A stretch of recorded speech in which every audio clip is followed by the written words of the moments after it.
ഇനി 3-ാമത്തെ അധ്യായത്തിന്റെ 15-ാമത്തെ വാക്യം ഒന്ന് വായിക്കാമോ?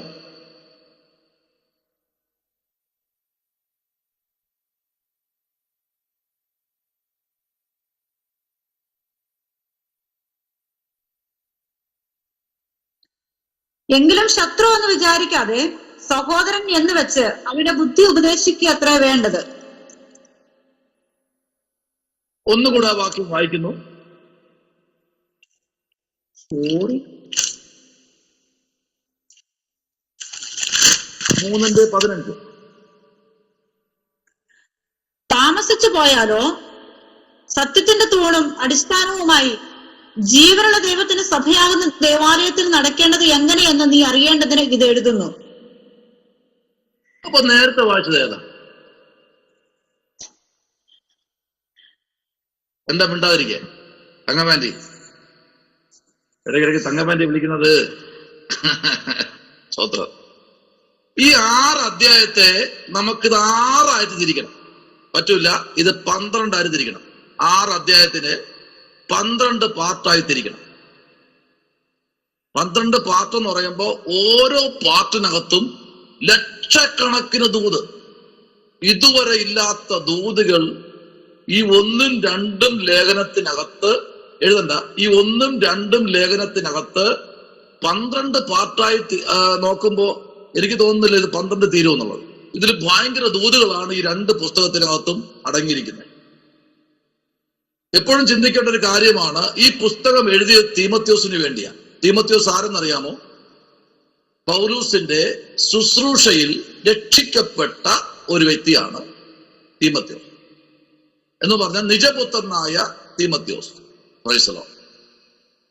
എന്ന് പറയാൻ ഞാനിപ്പോൾ സ്നാനപ്പെടുത്തുന്ന അല്ലെങ്കിൽ ഞാൻ രക്ഷിക്കപ്പെടുത്തുന്ന രക്ഷയുടെ കാര്യങ്ങൾ പറഞ്ഞു മനസ്സിലാക്കി ഒരു വ്യക്തിയെ സ്നാനപ്പെടുത്തി ദൈവ ചർച്ചിൽ അല്ലെങ്കിൽ ദൈവകരങ്ങളിൽ ദൈവത്തിന്റെ ആലയത്തിൽ കൊണ്ട് ഞാൻ ആ വ്യക്തിയെ ആക്കി കഴിഞ്ഞാൽ അതിന്റെ ഫുൾ ഉത്തരവാദിത്വം എനിക്കാണ്.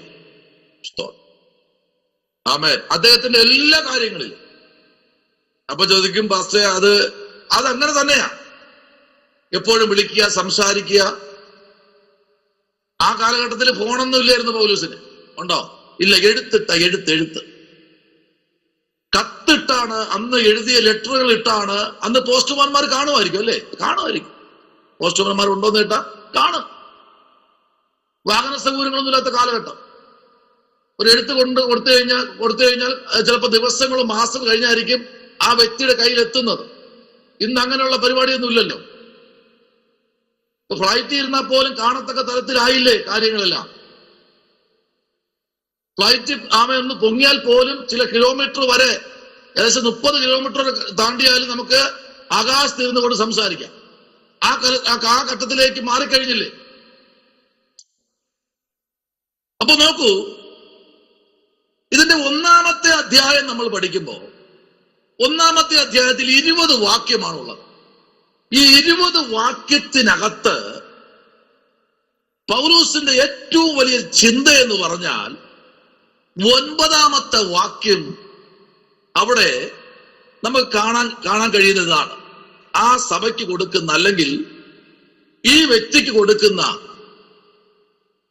ഏറ്റവും ശക്തമേറിയൊരു ദൂതാണ് ആ 9-ാമത്തെ വാക്യവും 3-ാമത്തെ വാക്യവും അതിന്റെ 5-ാമത്തെ വാക്യവും 12-ാമത്തെ വാക്യവും 18-ാമത്തെ വാക്യവും 19-ാമത്തെ വാക്യവും. അവിടെ നോക്കിയേ, 18-ാമത്തെ വാക്യം നോക്കിയേ, ഒന്ന് വായിക്കാം. 18-ാമത്തെ വാക്യം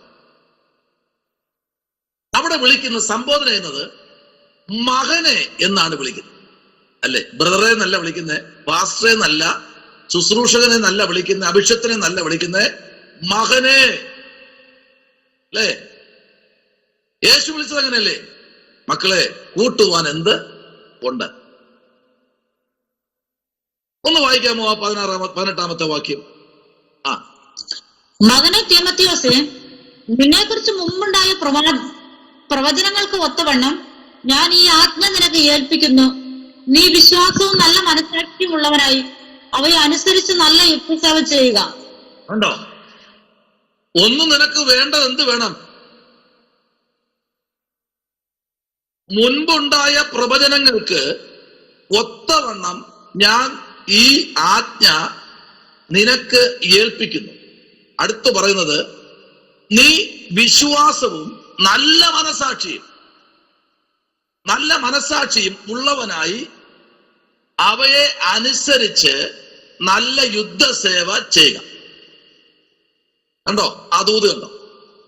മകനെ എന്ന് വിളിച്ചിട്ട് അടുത്ത് കൊടുക്കുന്ന ആലോചന വലിയ ആലോചനയാണ്. ഒന്നാമത്തെ ആലോചന ഇവിടെ വായിക്കുന്നത്, ഇത് 12 പാർട്ടാണ്. ഒന്നാമത്തെ പാർട്ടാണ് ഇവിടെ വായിച്ചത്. മകനെ എന്ന് വിളിച്ചിട്ട് കൊടുക്കുന്നത് കട്ടിയേറിയ ഉപദേശമാണ്. നീ ഒന്ന്, നല്ല മനസാക്ഷി ഉള്ളവനായിരിക്കണം. 2, നീ നല്ല യുദ്ധസേവ ചെയ്യുന്നവനായിരിക്കണം. എന്നിട്ട് പൗലോസ് വേറൊരു ഭാഗത്ത് പറഞ്ഞിങ്ങനെയാണ്, നമുക്ക് പോരാട്ടമുള്ളത് ജഡരക്തങ്ങളോട് അല്ല. രക്തങ്ങളോട് അല്ല. അപ്പൊ നിങ്ങൾ ചിന്തിക്കും, എനിക്ക് സഹോദരങ്ങളൊന്നും ഇല്ലല്ലോ എന്ന് ചിന്തിക്കരുത്. കർത്താവ് എന്താ പറഞ്ഞേ? നിന്നെ സ്നേഹിക്കുന്ന, അല്ലെങ്കിൽ നിന്റെ അടുത്തുള്ളവർ, നിന്റെ അയൽവക്കാർ എല്ലാം നിന്റെ സഹോദരങ്ങൾ തന്നെയാണ്. അപ്പൊ നീ എന്ത് ചെയ്യണം? നല്ല യുദ്ധസേവ ചെയ്യണം. നിന്നെ ഏൽപ്പിച്ചതൊരു യുദ്ധമാണ്. നിങ്ങൾ എല്ലാവരും ഇരിക്കുന്നത് അത്ര വലിയ ശുശ്രൂഷയാണ് ഇരിക്കുന്നത്, യുദ്ധക്കളമാണ്. 2ാമത്തെ പാർട്ട് ശ്രദ്ധിക്കൂ, അതിന്റെ 19ാമത്തെ വാക്യം ഒന്ന് വായിച്ചേ. ചിലർ നല്ല മനസാക്ഷി തള്ളിക്കളഞ്ഞിട്ട് അവരുടെ വിശ്വാസം നിർത്തി വായിച്ചാൽ വായനയിൽ ഭാവം വരും. ഇങ്ങനെയാണ് വായിക്കുന്നത്, ചിലർ നല്ല മനസാക്ഷിയെ തള്ളിക്കളഞ്ഞിട്ട്. കണ്ടോ ആ ദൂത്? കേട്ടോ? നല്ല മനസാക്ഷി എന്ത് ചെയ്തു? തള്ളിക്കളഞ്ഞു. അപ്പൊ ചിലർക്ക് നല്ല മനസാക്ഷി ഉണ്ട്, പക്ഷെ അവരെന്ത് ചെയ്തു? തീമോഥെയോസേ, എന്റെ മകനെ, അവർ തള്ളിക്കളഞ്ഞു. അവിടെയാ ഞാൻ നിന്നെ ശുശ്രൂഷകനാക്കി വച്ചിരിക്കുന്നത്. നിനക്ക് മുൻപേ നീ അവിടെ എത്തും മുമ്പേ ഇരുന്ന പാസ്റ്റർമാരെല്ലാം നല്ല മനസാക്ഷിയുള്ളവരായിരുന്നു. പക്ഷെ നീ അവരെ പോലെ അല്ല. നീ ആരായിരിക്കണം? യുദ്ധസേവ ചെയ്യുന്നവനാ. ആമേൻ. അടുത്ത വാക്യം കർത്താവ് വായിച്ചേ.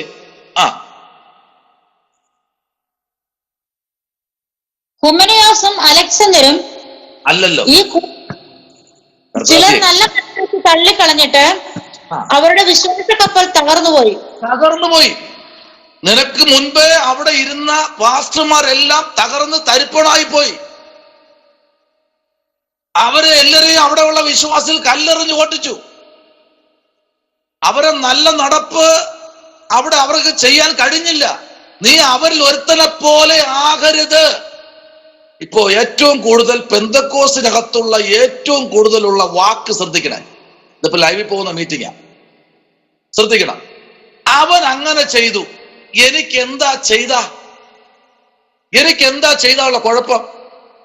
ആ കുഴപ്പമാണ് ഇവിടെ വായിച്ചത്. ഇവന്, അതായത് ഈ മകനെ എന്ന് വിളിച്ച തീമോഥെയോസിന് മുൻപിൽ ആ സഭയ്ക്കകത്ത് പാസ്റ്റർമാരുണ്ടായിരുന്നു. അവരെല്ലാരും വിശ്വാസ കപ്പൽ തകർന്നുപോയി. വളഞ്ഞ വഴിയിലല്ല കർത്താവിന്റെ വേല, സ്ട്രൈറ്റ്.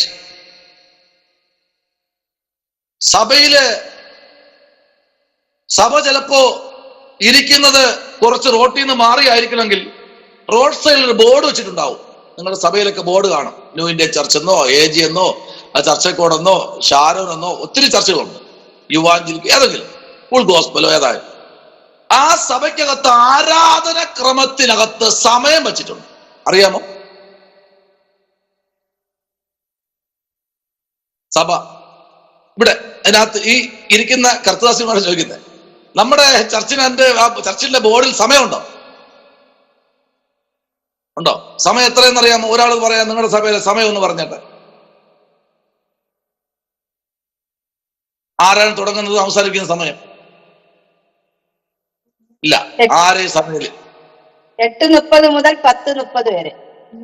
ഇവിടെ 8:30 മുതൽ 10:30 വരെ ഞങ്ങൾക്ക്. അതെ, കറക്റ്റ്. അവിടെ റോസ സിസ്റ്റർ ഉണ്ടായിരിക്കുകയാണ്. അവിടെ ബോർഡിൽ സമയമില്ല.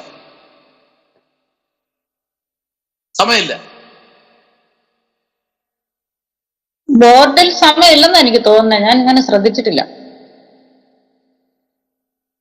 ബിന്ദു സിസ്റ്റർ സമയം എത്ര? 7:30 മുതൽ 9:30 വരെ.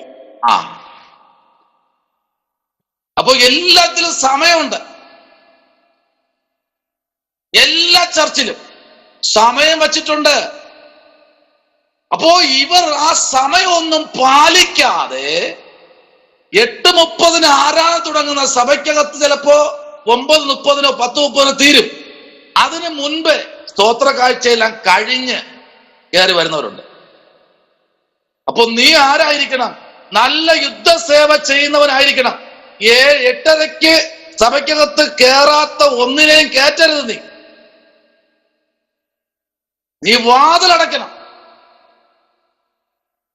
8:30 ശേഷം കേറുന്നവനെ അനുഗ്രഹിക്കുന്നത് ഞാനല്ല, പിന്നെ ആരും നിങ്ങൾ തന്നെ പറഞ്ഞു. 8:30 ശേഷം സഭയ്ക്കകത്ത് കയറുന്ന അതിന് ശേഷം കയറുന്നവരെ ആരാ കൈവച്ച് അനുഗ്രഹിച്ചു വിടണമെന്ന് പറഞ്ഞാട്ടെ? പിശാച്. അയ്യോ, പേടിച്ചിരിക്കുക. എന്റെ കൺവെൻഷൻ ഒത്തിരി കേട്ടോണ്ടാണ് പറയുന്നത് പിശാചാണെന്ന്. കറക്റ്റാ. 8:30 കയറിക്കൊള്ളണം. 8:30 വരെ കർത്താവ് അവിടെ ഉള്ളൂ. വാതുക്കൽ വരുന്നവരെല്ലാം കൈ പിടിച്ചിങ്ങനെ അനുഗ്രഹിച്ച് കെട്ടിപ്പിടിച്ച് ഉമ്പമല്ല കൊടുത്തു പോയി ഇരിക്കാൻ പറയും. പക്ഷെ 8:30 ശേഷം വരുന്നവനെ മറ്റവന് കൈ അങ്ങ് വയ്ക്കും. കൈ വെച്ച് അവിടെ പോയിരുന്നിട്ട്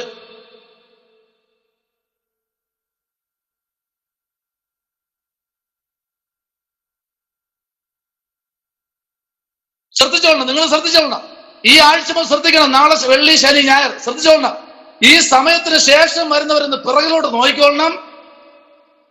ഒരെണ്ണം കൈ പൊക്കണ്ട. ഒരെണ്ണം. അനുഭവം ഉള്ളതുകൊണ്ടാ പറയുന്നത്. 100 കണക്കിന് പേര് പിറകിരുന്ന് ഉറങ്ങുന്നതും ഫ്രണ്ടിൽ വന്നിരുന്ന് ചാളും ഇങ്ങനെ ഒലിച്ചു വരുന്നതൊക്കെ നമ്മൾ കണ്ടിട്ടുണ്ട്. ഈ ഒലിച്ചു വന്നാൽ പോലും ഇങ്ങനെ വച്ച് തുടച്ച് മുഖത്തൂടെ തുടച്ചെടുക്കുന്നത് കണ്ടിട്ടുണ്ട്. ഇവിടെ കൂടെ ഇങ്ങനെ ഒലിച്ചു വരും. വലുതിട്ട് അവരിങ്ങനെ ഉറങ്ങിയിരിക്കുക. കണ്ടും തുറന്നിരിപ്പുണ്ട്. ഇങ്ങനെ ഉറങ്ങി ഒലിച്ച് വന്നിട്ട് ഇതിനെ തുടച്ച് മുകളിലോട്ട് തേച്ച് ഇങ്ങനെ തുടച്ചിട്ട് പിന്നെയും തേക്കും. നീ യുദ്ധസേവ ചെയ്യുന്നവനാ. ഇങ്ങനെ ഉള്ളതിനെ ഒന്നും അകത്ത് കയറ്റരുത്.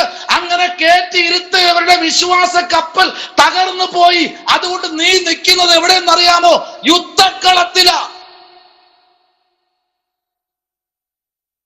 കഴിഞ്ഞ വർഷം പഠിച്ചവർക്കറിയാം. 7 മണിക്ക് കയറാത്ത ഒന്നിനെ കയറ്റിയിട്ടില്ല. ഇതിനകത്ത് കുറച്ചുപേരേ ഉള്ളൂ കഴിഞ്ഞ പ്രാവശ്യം പഠിച്ചത്. 7:05 പോലും ഒരെണ്ണത്തിനും കയറ്റിയിട്ടില്ല. എന്നാൽ അഡ്മിഷന് കുറവൊന്നുമില്ല, ഒത്തിരി അഡ്മിഷൻ ഉണ്ടായിരുന്നു. പക്ഷേ ആ ഉള്ളവരെല്ലാം ഇന്ന് കരുത്തുറ്റവരായി തീർന്നു, പ്രൊഫസർസ് ഉൾപ്പെടെ. സ്തോത്രം. പിന്നെ പുതിയ വർഷത്തിലേക്ക് വന്നപ്പോ എന്താ ചോദിച്ചു, എന്താ പാസ്റ്റേ ഒരു ചെറിയൊരു അയവ്? ഞാൻ പറഞ്ഞു പോട്ടെ, നമുക്ക് നോക്കാം, ഒന്നുകൂടെ നോക്കട്ടെ. സ്തോത്രം. മനസ്സിലായിട്ടുണ്ടാവും. രണ്ടാമത്തെ പാർട്ടാണ് ഇവിടെ വായിച്ചത്. ചിലർ നല്ല മനസാക്ഷിയെ തള്ളിക്കളഞ്ഞിട്ട് അവരുടെ വിശ്വാസ കപ്പൽ തകർന്നു പോയി. അത് അവിടെ നിൽക്കട്ടെ. അപ്പോ ഏറെക്കുറെ നമുക്ക് പിടികിട്ടി. അപ്പൊ നമ്മൾ ആരാധനയ്ക്ക് പോകേണ്ടത്, തീമോഥെയോസേ, സമയം കൃത്യം നീ പാലിക്കണം. അതാണ് യേശു പറഞ്ഞ സമയം തക്കത്തിൽ എന്ത് ചെയ്യുക, ഉപയോഗിക്കുക. കറക്റ്റായിട്ട് ഞായറാഴ്ച ഒരു ദിവസം ആരാധിക്കാൻ തീമോഥെയോസേ, എന്റെ മോനെ, ഈ ആരാധന ആലയത്തിൽ കടന്നു വരുന്നവരെ ശ്രദ്ധിക്കണം. നീ വളരെ ഗൗരവമുള്ളവനായിരിക്കണം. നോക്കിക്കേ, 9-ാമത്തെ വാക്യം, 3-ാമത്തെ പാർട്ട്, 9-ാമത്തെ വാക്യം. ഒന്നിന്റെ മുമ്പാണ് സാറേ. അത് തന്നെ ആദ്യം തന്നെ. ദുർനടപ്പുകാർ, പുരുഷ മൈഥുനക്കാർ, നരം നരമോഷ്ടാക്കൾ, പോഷ്കു പറയുന്നവർ, കള്ളസത്യം ചെയ്യുന്നവർ എന്നീ വകക്കാർക്കും പത്യോപദേശത്തിന് വിപരീതമായ മറ്റ് ഏതിനും അത്ര വെച്ചിരിക്കുന്നത് എന്ന് ഗ്രഹിച്ചുകൊണ്ട് അതിനെ ന്യായോചിതമായി ഉപയോഗിച്ചാൽ ന്യായപ്രമാണം നല്ലതു തന്നെ എന്ന് നാം അറിയുന്നു. കണ്ടോ, ഇവരെ എല്ലാരും കൂടെ വരുന്നത് എവിടെയെന്നറിയാമോ? എല്ലാരും ലാസ്റ്റ് വന്ന് കയറുന്ന സഭയ്ക്കകത്താണ്. വ്യഭിചാരികളും ദുർനടപ്പുകാരും വാവിഷ്ഠാനക്കാരും കള്ളന്മാരും മോഷ്ടാക്കളും കൂട്ടക്കൊല ചെയ്യുന്നവരും പിടിച്ചുവരിക്കാരും വാവിഷ്ഠാനക്കാരും സകലതും ഒന്ന് ലാസ്റ്റ് കയറുന്നത് സഭയ്ക്കകത്ത്. നീ ഒരു കാര്യം ചെയ്യണം മകനെ, എല്ലാരും നീ ഒന്ന് പൊതിഞ്ഞു കൊണ്ടുപോയി കുറച്ചു ദിവസം കൊണ്ടുപോകണം എന്നാണോ പറഞ്ഞേ? അടുത്ത പാർട്ടിലേക്ക് വരാൻ പോവാ. ചോദ്യം, പൊതിഞ്ഞു വയ്ക്കുന്നത് ദൈവസഭയല്ല. ദൈവസഭയിൽ പൊതിഞ്ഞു വെക്കുന്ന പരിപാടിയില്ല. നിന്നെ ഞാൻ ആക്കിയിരിക്കുന്ന യുദ്ധം ചെയ്യാനാ. തെറ്റിനെ തെറ്റെന്ന് നീ വെളിപ്പെടുത്തണം, ദുർനടപ്പിനെ ദുർനടപ്പെന്ന് നീ വെളിപ്പെടുത്തണം. സ്തോത്രം. അടുത്ത് 11-ാമത്തെ വാക്യം.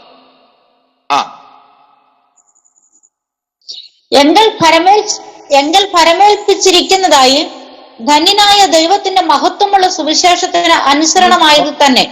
കർത്താവിന്റെ അഭിഷേകത്തെ 11-ാമത്തെ വാക്യം. ഈ പരിജ്ഞാനം എങ്കിൽ ഫലമേൽപ്പിച്ചിരിക്കുന്നതായി ധന്യനായ ദൈവത്തിന്റെ മഹത്വമുള്ള സുവിശേഷത്തിന് അനുസാരമായത് തന്നെ. കണ്ടോ, ഈ പരിജ്ഞാനം ഇത് തീമോഥെയോസിന് മാത്രം കൊടുത്തതാ. ഈ പരിജ്ഞാനം ഞാൻ ഏറ്റവും കൂടുതൽ ഭയപ്പെടുന്നു. കാരണം ശലോമോൻ കഴിഞ്ഞാൽ അടുത്ത് കൊടുത്ത പരിജ്ഞാനം എന്ന് പറഞ്ഞ ആർക്കെന്നറിയാമോ? പ്രൈസലോ, തീമോഥെയോസിന് പൗലൂസ് നിറച്ചു കൊടുത്ത് ചേർത്ത് പിടിച്ചിട്ട്.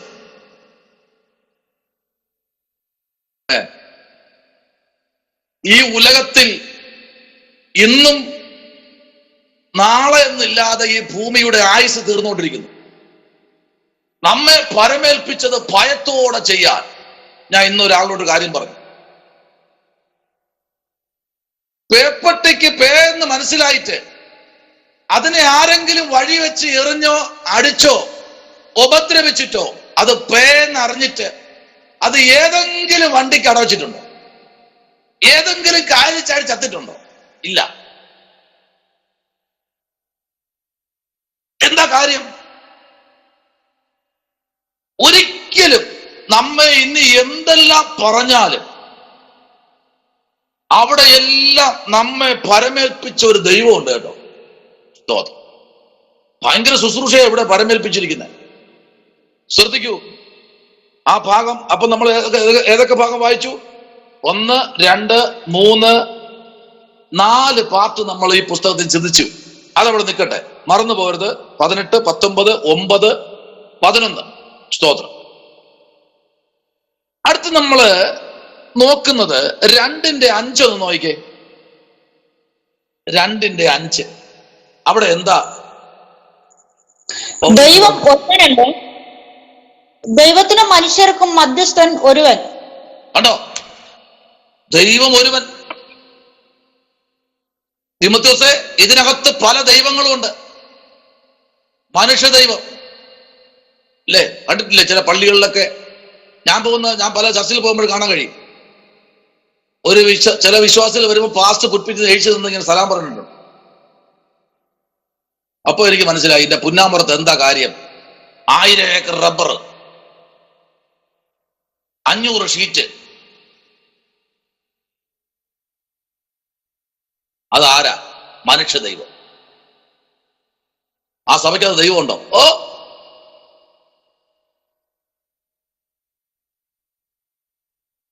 ദൈവം ഒരുവനാ. ഇതിനകത്ത് നിനക്ക് മുൻപേ ഇരുന്ന ശുശ്രൂഷകന്മാരെ ഞാൻ ഒന്ന് കൗൺസിലിംഗ് ചെയ്തപ്പോൾ, ഞാനും അവരുമായിട്ടൊരു സംവാദം ക്രമീകരിച്ചപ്പോൾ എനിക്ക് മനസ്സിലായത്, എന്റെ മകനെ തീമോഥെയോസേ, ഇതിനകത്ത് ഒത്തിരി ദൈവങ്ങളുണ്ട്.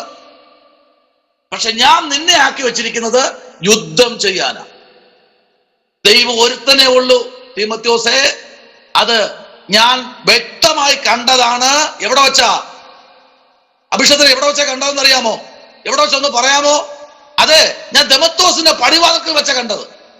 ആ, അടുത്തെവിടെ വെച്ച കണ്ടത്? എന്റെ കാഴ്ചയും പോയി. പിന്നെ എവിടെ വെച്ചായിരുന്നു കണ്ണു തുറന്നത്? യൂദയുടെ വീട്ടിൽ വെച്ച. ആ, അപ്പോഴാണ് ഞാൻ കണ്ടത്. അപ്പോൾ ഞാൻ ഇതുവരെ കണ്ടതെല്ലാം പോയി. സാക്ഷാൽ ദൈവത്തെ ഞാൻ കണ്ടു തീമോഥെയോസേ. ആ ദൈവമാണ് നിന്റെ ദൈവം, എന്റെയും ദൈവം.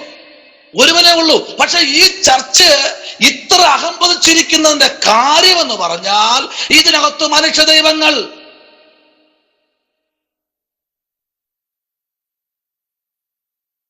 രണ്ടായിരത്തി 2025 ഒരു കാര്യം പറയട്ടെ. പള്ളിയിൽ വരിയിടുമ്പോ നിങ്ങളുടെ മുമ്പിൽ ഇരിക്കുന്നത് ചിലപ്പോൾ 1000 ഇടുമായിരിക്കും. അതിൽ മുകളിലിടരുത്. അതിന് വേദോസ്തം എന്താ പറയുന്നത് അറിയാമോ? എന്താ പറയുന്നത്? ഒന്ന് പറഞ്ഞേ. ബൈബിൾ എന്താ പറയുന്നത്? പറഞ്ഞോളൂ. ഇത് ക്ലാസ്. മനസ്സിലായില്ല. ആന്റിയുടെ ഒരു മിനിറ്റ്, ആന്റി പറഞ്ഞു മനസ്സിലാക്കിയിട്ട് പറയാം. ആന്റിയുടെ മുൻപിൽ ഇപ്പൊ ഞാൻ ഇരിക്കുക, ഷാജി ബ്രദർ ഇരിക്കുക. പാസ്റ്റർ വരിയിട്ടു, ഇന്ന ദിവസം കൺവെൻഷൻ വെക്കുക, ജനറൽ കൺവെൻഷൻ എന്ന് പറഞ്ഞു പാസ്റ്റർ വരിയിട്ടു. ഞാൻ ഫ്രണ്ട് ഇരിക്കുക. അപ്പൊ എല്ലാവരും ഇങ്ങനെ റാണി സിസ്റ്റർ, അജി ബ്രദർ എല്ലാം ഇങ്ങനെ പറഞ്ഞു താഴോട്ട് വന്ന സമയത്ത് ഷാജി ബ്രദർ എത്രയാണ്? ഞാൻ 1000 എന്ന് ഞാൻ പറഞ്ഞു. അപ്പോ തൊട്ട് പിറകെ ഇരിക്കുന്നത് തങ്കമാന്റിയ. തങ്കമാന്റി എത്ര പറയും? അതിൽ ബൈബിളിൽ ഒരു വാക്യം കൂടെ ഉണ്ട്. ആ വാക്യോട് ചോദിച്ചേ, കർത്താവ് എന്താ പറഞ്ഞേ? ഒന്ന് പറഞ്ഞു. യേശു പറയൂ. മത്സരികൾ വരണ്ട ദേശത്ത് പാർക്കുന്നു. റൈറ്റ്. യഹസ്കേലിലേക്ക് വരുമ്പോ അവർ മത്സരഗ്രഹമല്ലോ, സ്വസ്ഥത നഷ്ടപ്പെടും. കർത്താവ് ആലയത്തിൽ വേണ്ടെന്നല്ല, ലേലം വിളിയല്ല വരി. പലയിടത്തും ഞാൻ മിണ്ടാതിരുന്നിട്ടുണ്ട്. പലയിടത്തും മൗനം പാലിച്ച് പറയാം പാസ്റ്റർ എന്ന് മാത്രം പറഞ്ഞ് അവിടുന്ന് മാറ്. എന്നിട്ട് പറയണം പാസ്റ്റർ അതുക്ക് മേലെയാണ് ഇരിക്കുന്നത്, സഭ അറിയരുത്. സ്തോത്രം. വായിക്കുമ്പോ എന്റെ ഫ്രണ്ടിൽ ഇരുന്ന ആളിൽ നിന്നും 500 രൂപ കുറച്ചേ വായിക്കാവൂ. അതാണ് ഈ പരിജ്ഞാനം. എനിക്ക് അത്യത്ഭുതമായിരിക്കുന്നു. ഒരു കാര്യം കൂടെ ആഴത്തിൽ പറയാം, ക്ലാസ് അല്ലേ. യേശു ഇരുന്നപ്പോ ചർച്ചില് ഏറ്റവും കൂടുതൽ കാണിക്കേട്ടാര്? 2 കാശിന്റെ വിധവ. ഇതെല്ലാം വചനമാണ് പറയുന്നത് കേട്ടോ. ഇതെല്ലാം വചനമാണ്. ഈ നാളുകളിൽ സഭ അനുഭവിക്കുന്ന വിശ്വാസികൾ, ഞാൻ പറയട്ടെ, കൊടുത്തു മുടിഞ്ഞവരുമുണ്ട്, മുടിഞ്ഞു കൊടുത്തവരുമുണ്ട്. ആമേൻ പറഞ്ഞില്ലല്ലോ. കൊടുത്തു മുടിഞ്ഞവരുമുണ്ട്, മുടിഞ്ഞു കൊടുത്തവരുമുണ്ട്. അങ്ങനെ കൊടുക്കരുത്. ഞാൻ പറയുന്ന കാര്യം ഇതാണ്, കൊടുക്കരുത്. കൊടുത്തു മുടിയരുത്, മുടിഞ്ഞു കൊടുക്കരുത്. വിധവയ്ക്ക് എന്താ അപ്പുറത്ത് പോയിട്ട്, സാറേ ഞാൻ നാളെ നിങ്ങളുടെ കഴുതയ്ക്കും ഒട്ടകത്തിനും 50 വട്ടി പച്ച പുല്ല് ഞാൻ പറിച്ചു തരാം, എനിക്ക് നിങ്ങൾ 100 വെള്ളിക്കാശ് താന്ന് പറഞ്ഞ തരില്ലേ? കൊടുക്കും. അത് കടമായി. അർഹിക്കുന്നത് ചെയ്യാം. സ്തോത്രം. ഏറെക്കുറെ മനസ്സിലായി കാണും. കൊടുത്തു മുടിയൊരു സന്തോഷത്തോടെ കൊടുക്കുന്നവനെ അനുഗ്രഹിക്കുന്ന ഒരു സ്വർഗം. അതാ ഞാൻ സേവിക്കുന്നത്. എന്റെ ദൈവം അല്ലേ തീമോഥെയോസേ, നിന്റെ ദൈവം ഒരുവനേ ഉള്ളൂ. പക്ഷെ ഇതിനകത്ത് ആൾ ദൈവങ്ങളുണ്ട്. അതുകൊണ്ടാണ് അഭിഷത്തിന്റെ വിശ്വാസ കപ്പൽ തകർന്നു പോയതോടുകൂടി ഇതിനകത്തിരുന്ന ആദ്യകാല വിശ്വാസികളെല്ലാം തകർന്നുപോയി.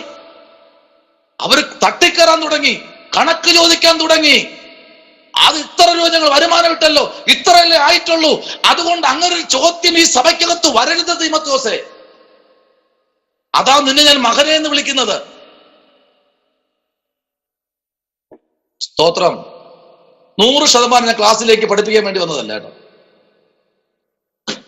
പ്രത്യേകിച്ച് സാറ് വരുന്നത് ഞാൻ പിന്നെ ഇന്ന് പുസ്തകം പോലും നോക്കിയിട്ടില്ല. ഇന്ന് രാത്രി ഞാൻ പറയട്ടെ, നിങ്ങൾ എപ്പോഴും വില്ലിങ് ആയിരിക്കണം.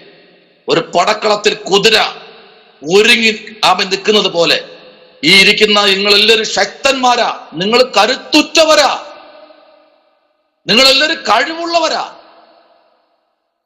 നിങ്ങളെല്ലാവരും അനുഗ്രഹിക്കപ്പെട്ടവരാ. നമ്മളെ കൊണ്ട് പലതും ചെയ്യാൻ കഴിയും. പക്ഷെ ചെയ്യാൻ കഴിയാത്ത കാര്യം എന്നറിയാമോ? കൊടുത്തു മുടിഞ്ഞത് കൊണ്ടാ. തീമോഥെയോസേ, അത് വേണ്ട. ഇവിടെ നീ യുദ്ധസേവ ചെയ്യേണ്ടവനാ. അതുകൊണ്ട് നീ കൃത്യമായി സഭയ്ക്കകത്ത് ഉപദേശം നീ കറക്റ്റ് കൊണ്ടുവരണം. നീ ഇതിനകത്ത് ദൈവത്തിന്റെ ഭക്തി തെളിയിക്കണം. ഉപദേശവും ദൈവഭക്തിയും ഇതിനകത്ത് നിറഞ്ഞു നിൽക്കണം. അപ്പോഴേ നിനക്ക് ഇതിനെ ശുശ്രൂഷിക്കാൻ കഴിയും.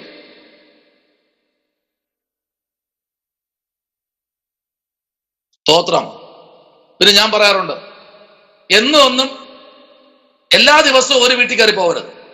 ഇതെന്റെ വീട്ടിലെ എന്റെ പള്ളിയിലെ വിശ്വാസിയെന്നും പറഞ്ഞുകൊണ്ട്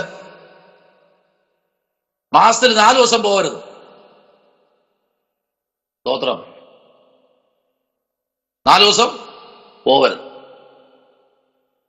തീമോഥെയോസിനോട് പറയുക, അവിടെ നീ പോകരുത്, നീ അങ്ങനെ ചെയ്യരുത്. നീ എന്ത് ചെയ്യണം? നിന്നെ ഞാൻ ഏൽപ്പിച്ചിരിക്കുന്നത്, എന്നെ പരമേൽപ്പിച്ച ദൈവം ഞാൻ നിനക്ക് ശുശ്രൂഷ പകർന്നു തരികയാ. അതുകൊണ്ട് നിന്നിൽ നിക്ഷിപ്തമായിരിക്കുന്ന ദൈവകൃപ പുറത്തു വരണമെങ്കിൽ നീ വചനത്തിൽ പാണ്ഡിത്യമുള്ളവനായിരിക്കണം.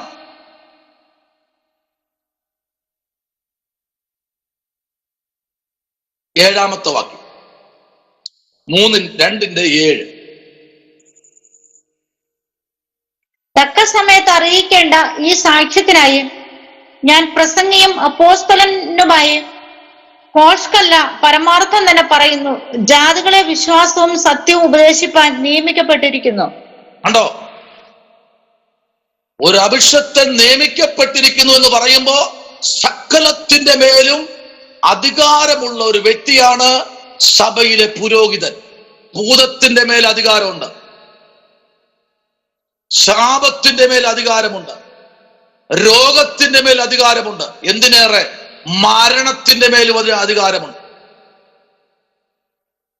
തീമോഥെയോസേ, അത് നിനക്ക് അറിയില്ലെങ്കിൽ ഞാനൊന്ന് പറയട്ടെ. ഈ സഭയ്ക്കകത്ത് അല്ലെങ്കിൽ ഈ ദേശത്ത് എനിക്കൊന്ന് മനസ്സിലാകുന്നുണ്ട്, ഇവിടെ വ്യാപരിക്കുന്ന ശക്തി എന്ന് പറഞ്ഞു കഴിഞ്ഞാൽ അത് ഭയങ്കരമാണ്. അതുകൊണ്ട് നീ എല്ലായ്പ്പോഴും എന്ത് ചെയ്യണം? ഭയങ്കരമായിട്ട് അലർട്ടായിരിക്കണം, ജാഗ്രതയുള്ളവനായിരിക്കണം. അതാണ് ഒരു ശുശ്രൂഷകൻ. എപ്പോഴും പിരിവിന്റെ പുറകെ നടക്കാതെ, ശുശ്രൂഷകൻ എന്ന് പറഞ്ഞാൽ നിൽക്കേണ്ട ഒരു തലമുണ്ട്, ഒരു തലം. ആ തലം വിട്ടുകഴിഞ്ഞാൽ അവനെ വിളിക്കുന്ന പേരാണ് പലിശക്കാരൻ. പിരു അല്ലേ? ചിട്ടിപ്പിരു.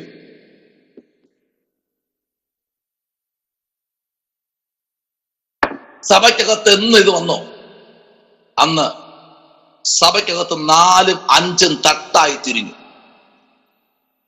ഒരു ദേവദാസന്റെ മകളുടെ കല്യാണത്തിന് പോയപ്പോ അവിടെ 3 തട്ടുണ്ടായിരുന്നു ആഹാരം വിളമ്പാൻ. 1 മട്ടൻ ബിരിയാണി, ശ്രദ്ധിക്കണം. 2 ചിക്കൻ ബിരിയാണി, 3 സാദാ ചോറ്. ഞാൻ ചോദിച്ചു, ഇത് ഏതാ എന്നുള്ള തട്ട്? നമ്മുടെ തട്ട് ഏതാ? അത് മട്ടൻ. അപ്പോ ചിക്കനോ? അത് സഭാവിശ്വാസികൾക്ക്. അപ്പോ ഈ ചോറോ? അതെ, പറയുന്നില്ല. ഏറ്റവും താഴെത്തട്ടില് ദശാംശം കൃത്യമായി കൊടുക്കാത്തവർക്കും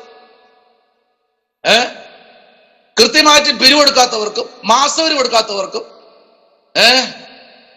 വീട്ടിൽ പ്രാർത്ഥിക്കാൻ വന്ന കാണിക്ക കൊടുക്കാത്തവർക്കുമാണ് ചോറ്. ഞാൻ പറഞ്ഞു, എനിക്ക് നിറഞ്ഞു ദൈവദാസനെ.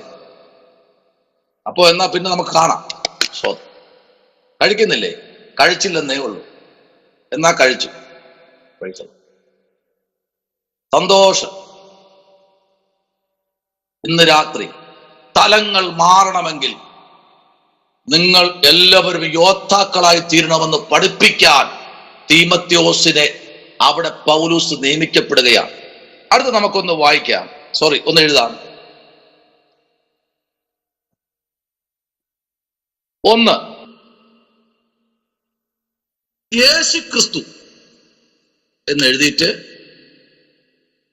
1 യേശു ക്രിസ്തു. 1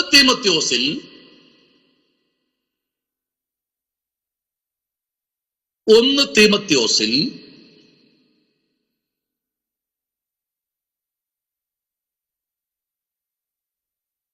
ദൈവം മനുഷ്യർക്കും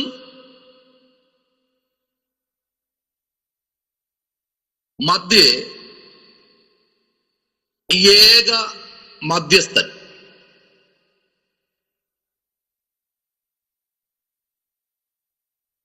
മനുഷ്യർക്കും മധ്യേ ഏക മധ്യസ്ഥൻ ക്രിസ്തുവാണ്. 2:5.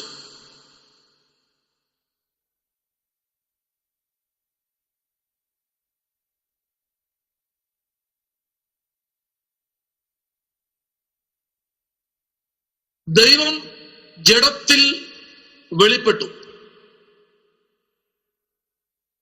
ദൈവം ജഡത്തിൽ വെളിപ്പെട്ടു.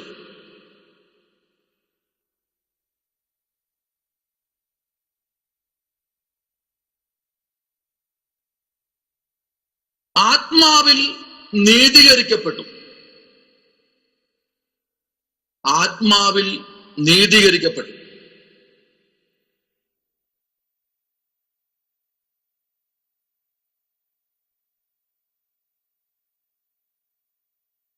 ദൂതന്മാർക്ക് പ്രത്യക്ഷനായി.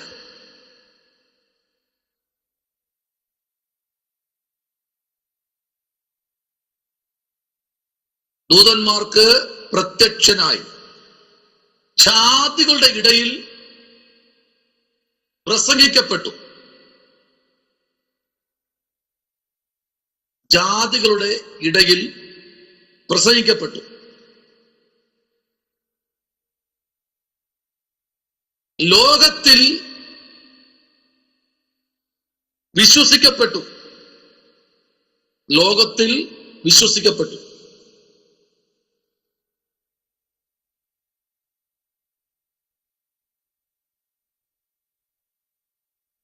തേജസ്സിൽ എടുക്കപ്പെട്ടു. തേജസ്സിൽ എടുക്കപ്പെട്ടു.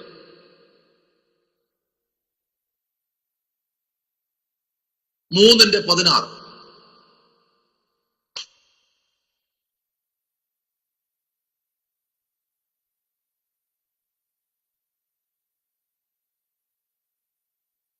ആത്മീക ശക്തിയോടെയും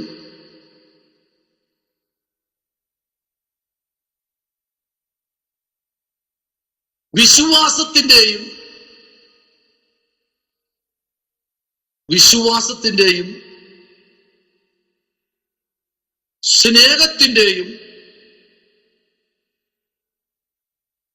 സ്നേഹത്തിന്റെയും ഉറവിടം ക്രിസ്തുവാണ്. ഉറവിടം ക്രിസ്തുവാണ്. 1:12 മുതൽ 14 വരെ.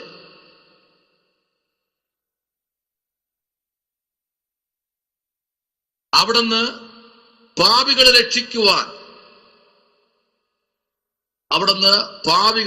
രക്ഷിക്കുവാൻ ലോകത്തിൽ വന്നു. രക്ഷിക്കുവാൻ ലോകത്തിൽ വന്നു.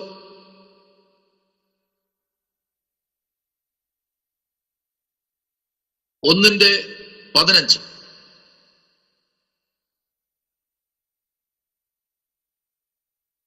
എല്ലാവർക്കും വേണ്ടി തന്നെ തന്നെ മറുവിലയായി നൽകി. എല്ലാവർക്കും വേണ്ടി തന്നെ തന്നെ മറുവിലയായി നൽകി. 2:6.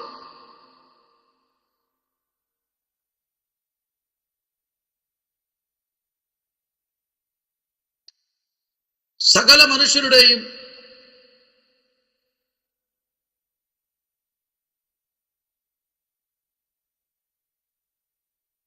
രക്ഷകൻ ക്രിസ്തു തന്നെ.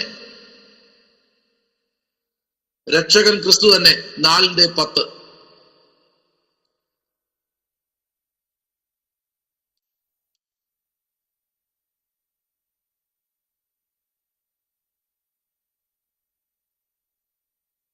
അപ്പൊ നോക്കിക്കൊള്ളേ, ഇവിടെ ഇതിന്റെ ഏറ്റവും വലിയ ഒരു ഭാഗം എന്ന് പറയുമ്പോ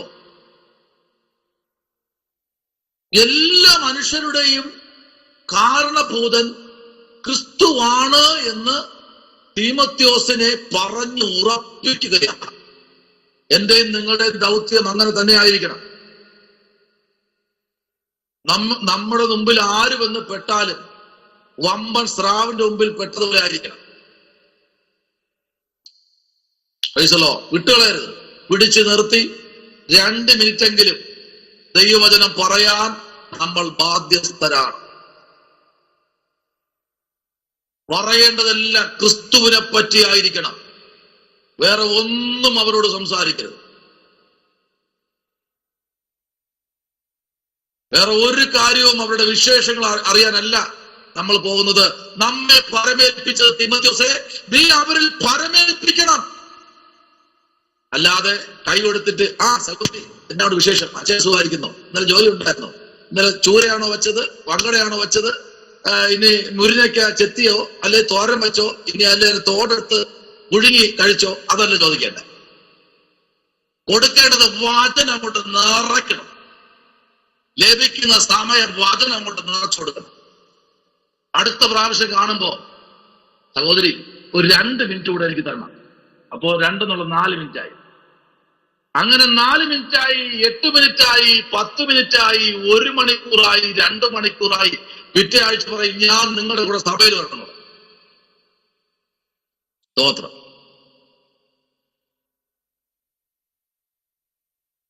നമ്മളെ ഈ മീഡിയയിൽ കൂടെ സത്യവചനം വിളിച്ചു പറയാത്ത ഒന്നിനെയും നമ്മൾ കേട്ടിട്ടില്ല.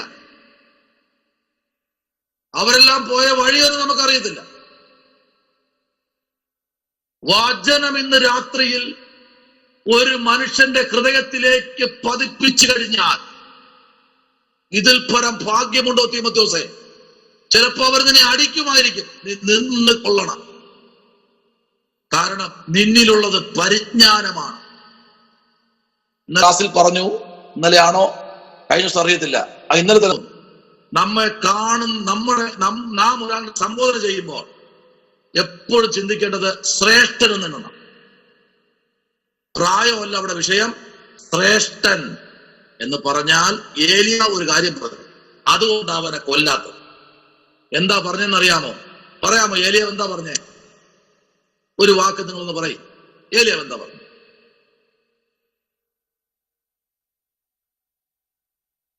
എന്റെ പൊന്നെ, ഇതെന്തൊരു ഏലിയാവ് എന്താ പറഞ്ഞേ?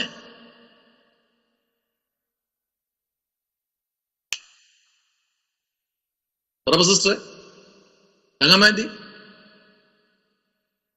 അതുകൊണ്ട് അവനെ കൊല്ലാത്തത്. എന്താ പറഞ്ഞ? ഞാൻ എന്റെ പിതാക്കന്മാരെക്കാളും ഒട്ടും എഴുതി വെച്ചോ. അടുത്ത് ചെയ്തെന്നറിയാം ഏലിയാവ്. എന്താ ചെയ്യുന്നറിയാമോ? 12 ഗോത്രത്തിൽ നിന്നും ഓരോ ഗോത്രത്തിൽ നിന്ന് ഓരോ കല്ലെടുത്ത് 12 കല്ലുകൊണ്ട് അവൻ ഇടിഞ്ഞിടക്കുന്ന യഹോവയുടെ യാഗപീഠം പണിതു. ഇല്ല എന്നുണ്ടെങ്കിൽ അവിടെ ഞാൻ തീ ഇറക്കിയവനാ, ഞാൻ ഇന്ന കാര്യം ചെയ്തവനാന്ന് അവിടെ വിളമ്പിയിരുന്നെങ്കിൽ അഡ്രസ് പോലും പിന്നെ കാണത്തില്ലായിരുന്നു. പലപ്പോഴും ഞാനും നിങ്ങളൊക്കെ നിൽക്കുന്നില്ലേ, അപ്പാ ഞാൻ ആരുമല്ല, ഞാൻ സീറോയാ എന്ന് പറഞ്ഞ് സമർപ്പിക്കുന്നത് കൊണ്ടാ എന്നും ജീവനോടെ തമ്പുരാൻ നിർത്തിയിരിക്കുന്നത്. ദൈവമൈതലേ, പറയാനോ പുകഴുവാനോ നമുക്ക് ഈ മനുഷ്യായുസ്സിൽ ഒന്നുമില്ല. നാളെ കണ്ണ് തുറന്നാൽ തുറന്നു. നമ്മുടെ ഭവനത്തിൽ ആര് വരണം, എപ്പോഴും വരണം, എന്തിനു വരണം, ഏത് രീതിയിൽ വരണമെന്ന് ഡിസൈൻ ചെയ്യുന്ന ഞാനോ നിങ്ങളോ അല്ല, പുസ്തകമാണ് ചെയ്യുന്നത്. നാളെ രാവിലെ എന്റെ വീട്ടില് പാൽകാരൻ ആദ്യം വരണോ, പത്രക്കാരൻ വരണോ, അല്ലേ ഇനി പെട്ടി ഫ്രണ്ടിൽ വരണോ എന്ന് ചിന്തിക്കുന്നത് മകളിരിക്കുന്നവനാ. തീമോത്തിയോസേ, നിന്നിൽ മേലിരിക്കുന്ന പരിജ്ഞാനം എന്ന് പറഞ്ഞാൽ ഇന്നലെ വരെ ഇവിടെ ഇരുന്ന സഭയ്ക്കകത്തിരുന്ന ആർക്കും കൊടുക്കാത്ത ഒന്നാണ് നിന്റെ മേൽ ഞാൻ പകർന്നിരിക്കുന്നത്. പ്രസ്തുത നിന്റെ മേൽ പകർന്ന അഭിഷേകം യുദ്ധത്തിന് വേണ്ടിയുള്ളതാ. ഈ ദൂത് നിങ്ങൾ മറന്നുപോകും. നാളത്തേക്ക് നമുക്ക് പറയാനൊന്നുമില്ല. നാളത്തെ ദിവസം നമുക്കുള്ളതല്ല. അതിനെ ചൊല്ലി പ്രശംസിക്കരുതെന്ന് വേദപുസ്തകത്തിൽ വാക്യമുണ്ട്. യേശു പറഞ്ഞു. അങ്ങനെയെങ്കിൽ ഇന്ന് രാത്രി ഞാൻ പറയട്ടെ, ഇവിടെ പറയുന്ന വാക്യം ശ്രദ്ധിക്കൂ. Praise the Lord. ആമേൻ. അടുത്ത ഭാഗത്തേക്ക് നമ്മൾ വരുന്നു. 7-ാമത്തെ ഭാഗം വായിച്ചാട്ടെ. അതിന്റെ 12ഉം 13ഉം വാക്യം. 1-ന്റെ 12 13-ാമത്തെ വാക്യം കൊണ്ടൊന്ന് വായിക്കാമോ? സ്തോത്രം. എനിക്ക് ശക്തി നൽകിയ ക്രിസ്തുവേശു എന്ന നമ്മുടെ കർത്താവ് എന്നെ വിശ്വസ്തൻ എന്ന് എണ്ണി ശുശ്രൂഷയ്ക്കാക്കിയത് കൊണ്ട് ഞാൻ അവനെ സ്തുതിക്കുന്നു. മുമ്പേ ഞാൻ ദൂഷകനും ഉപദ്രവിയും നിഷ്ഠൂരനും ആയിരുന്നു. എങ്കിലും അവിശ്വാസത്താൽ അറിയാതെ ചെയ്തതാകൊണ്ട് എനിക്ക് കരുണ ലഭിച്ചു. കണ്ടോ, അവനെ തന്നെ അവിടെ വെളിപ്പെടുത്തുക, കുറവിനൊന്ന് സമ്മതിക്കുക. ഭയങ്കരം, ഭയങ്കരം. ഞാൻ ഇന്ന് രാത്രി പറയട്ടെ, ഉള്ളത് പോലെ അറിയുന്ന ഒരു ദൈവം ഇവിടെ ഉണ്ടെന്ന് തീമോത്തിയോസിന് വെളിപ്പെടുത്തി കൊടുത്തു പൗലോസ്. അല്ലാതെ പയറ് തീരുമ്പോ അപ്പുറത്ത് പോയി വാങ്ങുന്ന ശീലമല്ല പഠിപ്പിച്ചത്. നീ മുഴങ്കാലിരുന്ന് പ്രാപിക്കെന്ന് പറഞ്ഞ് പഠിപ്പിച്ചു. ദൂത് മനസ്സിലാവുന്നുണ്ടോ? ഒരു സൈക്കിളിൽ ഇറങ്ങിയതാ ശുശ്രൂഷയ്ക്ക്. ഒരു സൈക്കിൾ പോലും ഇല്ല, നടന്ന് സിൽപ്പർ ചെരുപ്പിൽ ഇറങ്ങിയതാ ഞാൻ. അത് ഇട്ടും കൊണ്ട് മഴയത്തൊക്കെ നടക്കുമ്പോ ചെറുപ്പിട്ട് അറിയാലോ, എന്റെ ചെടിയെ തല വരാടി. ആ ഷർട്ട് ഇട്ടുകൊണ്ട് പോയി കൺവെൻഷൻ പ്രസംഗിച്ചിട്ടുണ്ട്. എന്റെ പിറകിരിക്കുന്ന ദേവാസന്മാര് ഷർട്ടിന്റെ ഓരോ വരകൾ ഡിസൈൻ നോക്കി പറയും, വാസേ നടന്നല്ലേ ഒരുപാട്? ഇല്ല, ഞാൻ ബസ്സിലാ വന്നേ. ഇല്ല, നിങ്ങൾ നടന്നാ വന്നേ. അതെല്ലാം നിങ്ങളുടെ കുറുക്കിലുണ്ട്. മാറാൻ പോലും തുണിയില്ലാത്ത ഒരു കാലഘട്ടം ഉണ്ടായിരുന്നു. ഇന്നേക്ക് 10-28 വർഷം മുൻപേ ഉള്ള കാര്യം പറയുന്നു. അവിടെയും ഉള്ളതിന് നിങ്ങൾക്കറിയോ, ഒരു കൺവെൻഷന് പോയപ്പോ ഒരു ബസ്സിൽ ഇരുന്ന ഒരു മനുഷ്യൻ മുറുക്കി തുപ്പി. ഒരേ ഒരു ഷർട്ടേ ഉള്ളൂ. തുപ്പിയത് എന്റെ ഷർട്ടിലേക്ക് വന്ന് പതിഞ്ഞു. ഞാൻ അവിടെ ഇറങ്ങി റോഡ് സൈഡിലെ പൈപ്പിൽ ഷർട്ട് ഊരി കഴുകി നല്ലവണ്ണം മുറുക്കിയപ്പോ കീറിപ്പോയി. കള്ളിമുള്ളെടുത്ത് അതിനെ കൂട്ടി ചേർത്ത് വച്ച് ഇട്ടുകൊണ്ടുപോയി. മീറ്റിംഗ് കഴിഞ്ഞ് ദേവാസം വന്ന് കെട്ടിപ്പിടിച്ചപ്പോ കള്ളിമുള്ള അദ്ദേഹത്തിന്റെ കയ്യിലും കൊണ്ട് തന്നെ കുറുക്കിലും കൊണ്ട്. അതൊക്കെ ഇന്ന് ഞാന് ഓർക്കാൻ സമയങ്ങളില്ല. ദൈവം നമ്മെ എത്ര മാനിച്ചാലും നമ്മൾ മറന്നു പോകരുത്. അവിടെ ഇരുന്ന് കരയണം. പറ്റൂ? തീമോത്തിയോസിന് കഴിയണം. കഴിഞ്ഞ ദിവസങ്ങൾ ഇവിടെ ഭരിച്ച ആ ആമേൻ വിശ്വാസികൾ മറന്നു പോയവരുടെ കൂട്ടത്തിൽ എണ്ണപ്പെടുന്നവരല്ല. ഞാനാ നിന്നെ ഇതിൽ കൊണ്ടുവന്നത്. ഞാനാ നിന്നെ ശുശ്രൂഷയിൽ കൊണ്ടുവന്നത്. ഇത് നീ പാലിക്കണം. പറ്റോ? പറയാൻ പറ്റോ? നിങ്ങൾ ഓരോരുത്തരും ഇന്ന് ഈ രാത്രി ഈ ആലോചന ഏറ്റെടുക്കണം. നാളെ നിങ്ങളുടെ സഭയ്ക്കകത്ത്, ഈ 2025 ഈ സഭയ്ക്കകത്ത്, നിങ്ങളുടെ സഭയ്ക്കകത്ത് പുതിയ വിശ്വാസി വരുമ്പോ ചില കഷ്ടത വരികയായിരിക്കും. അവരെ പറഞ്ഞ് ബലപ്പെടുത്തി അവരെ ഒരാളാണ് പറഞ്ഞെങ്കിൽ കുടുംബത്തോടെ സഭയ്ക്കകത്തൊന്ന് മുട്ടുമടക്കാൻ നിങ്ങളുടെ നാവിൽ ദൈവം അധികാരം തന്നിട്ടുണ്ട്. പലപ്പോഴും ഞാൻ പറഞ്ഞാൽ എന്ത് സംഭവിക്കുമെന്ന് പറഞ്ഞ് നമ്മൾ പലപ്പോഴും നമ്മുടെ ജീവിതത്തെ ഊന്നി മാറിയിരിക്കുന്നു. നഷ്ടപ്പെട്ടു പോകുന്നത് അവരുടെ വീട്ടിനകത്തുള്ള 4 പേരായിരിക്കും.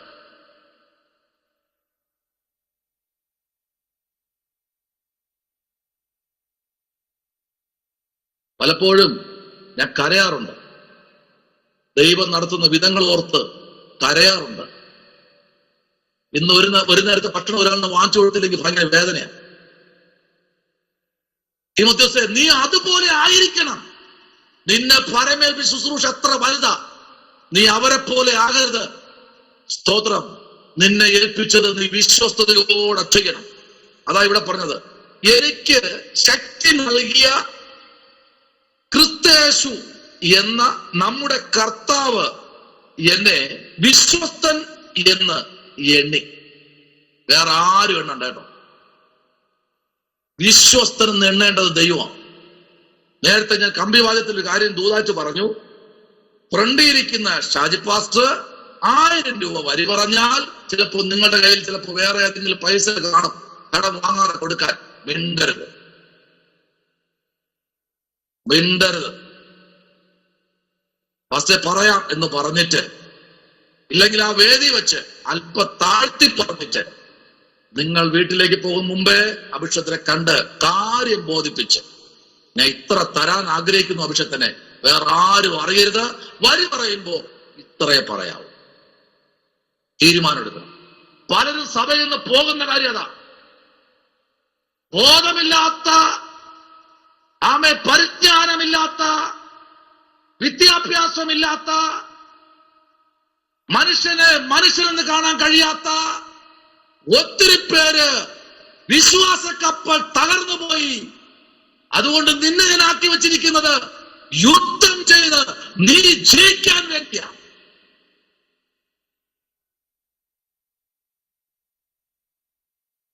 എനിക്ക് തിരുവനന്തപുരം മുതൽ എനിക്ക് ഒന്ന് ഏകദേശം കുറച്ച് ജില്ലകളിലൊക്കെ ഇഷ്ടം പോലെ ശുശ്രൂഷന്മാരുണ്ട്. പക്ഷെ ഞാന് ഓരിടത്തും പോയി തങ്ങില്ല.